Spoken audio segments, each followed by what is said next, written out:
Bienvenue sur Handicap Radio TV. Ici, on prend le temps de comprendre le monde tel qu'il est, sans raccourcis, sans fantasmes, sans caricature. Aujourd'hui, focus sur une puissance qui façonne déjà le 21e siècle, qu'on le veuille ou non. Un pays qui inquiète, qui fascine, qui dérange et qui impose son rythme au reste de la planète. Aujourd'hui, on parle de la Chine. La Chine n'est pas simplement un pays, c'est un État-civilisation. Plus d'1,4 milliard d'habitants, une histoire continue de plusieurs millénaires, une mémoire collective marquée par la grandeur impériale, l'humiliation coloniale, les guerres, les famines, les révolutions. Pour comprendre la Chine actuelle, il faut comprendre cette obsession centrale du pouvoir chinois. Ne plus jamais être faible, ne plus jamais dépendre des autres, ne plus jamais subir. Après la chute de l'Empire au début du XXe siècle, la Chine sombre dans le chaos. Guerre civile, invasion japonaise, pauvreté extrême. En 1949, le Parti communiste prend le pouvoir et promet ordre, unité et dignité nationale. Le régime s'installe durablement, avec un contrôle total sur la société. Pendant des décennies, le pays reste fermé, pauvre, isolé. Puis tout bascule à partir des années 1980 avec l'ouverture économique.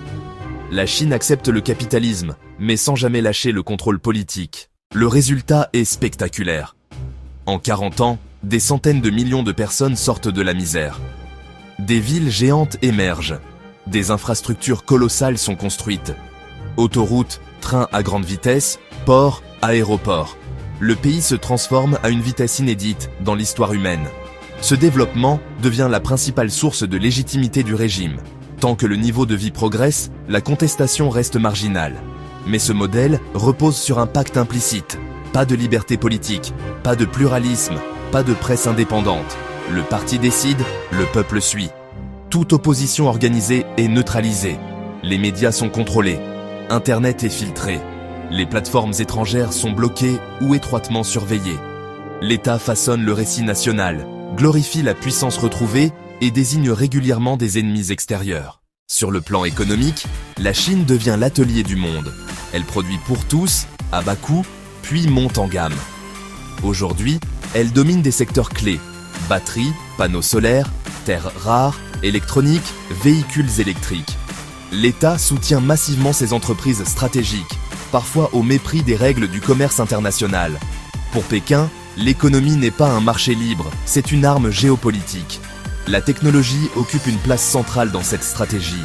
Intelligence artificielle, reconnaissance faciale, surveillance numérique, exploitation massive des données, la Chine construit un modèle de gouvernance fondé sur le contrôle technologique. Dans certaines villes, chaque déplacement, chaque achat, chaque interaction peut être analysé. Officiellement, c'est pour la sécurité et la stabilité. En réalité, c'est aussi un outil de discipline sociale extrêmement puissant. Ce contrôle s'exerce plus durement dans certaines régions sensibles. Là-bas, l'État applique une politique sécuritaire totale. Camps, surveillance permanente, rééducation idéologique, restrictions religieuses. Le discours officiel parle de lutte contre l'extrémisme. Les organisations internationales parlent de violations massives des droits humains. Le dialogue est rompu, chacun campe sur ses positions. Et les sanctions occidentales n'ont, pour l'instant, pas modifié la ligne de Pékin. À l'extérieur, la Chine avance avec méthode. Elle investit massivement dans les infrastructures à travers le monde. Ports africains, routes asiatiques, réseaux de télécommunications, mines stratégiques. Les nouvelles routes de la soie redessinent les équilibres économiques mondiaux. Pékin prête de l'argent, construit rapidement, impose ses standards. Certains pays y trouvent une opportunité, d'autres se retrouvent piégés par la dette et la dépendance. La relation avec les États-Unis est devenue l'axe central de la géopolitique mondiale. Les deux puissances se livrent une rivalité totale, économique, technologique, militaire, idéologique. Les sanctions américaines sur les semi-conducteurs visent clairement à ralentir le développement chinois. En réponse, Pékin accélère son autonomie industrielle. Le monde entre dans une nouvelle ère de blocs concurrents. Au cœur de cette tension se trouve Taïwan. Pour la Chine, l'île fait partie intégrante de son territoire.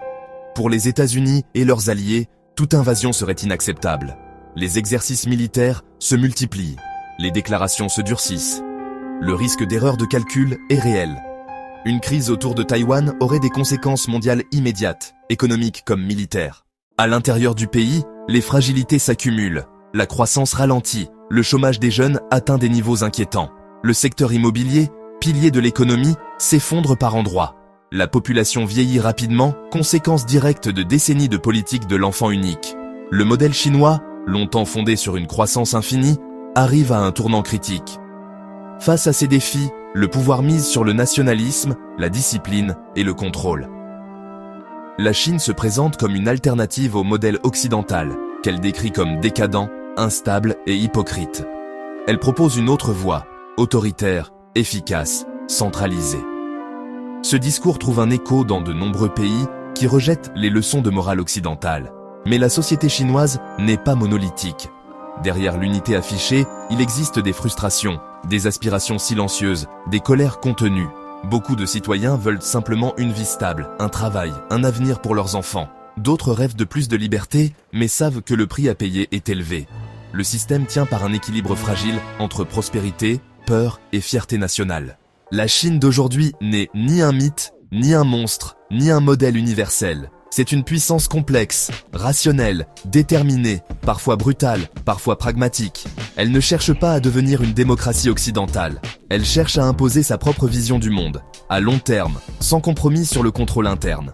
Comprendre la Chine, ce n'est pas l'aimer ni la détester. C'est accepter qu'elle est déjà au centre du jeu mondial. La question n'est pas de savoir si elle va influencer notre avenir, mais jusqu'où et à quelles conditions.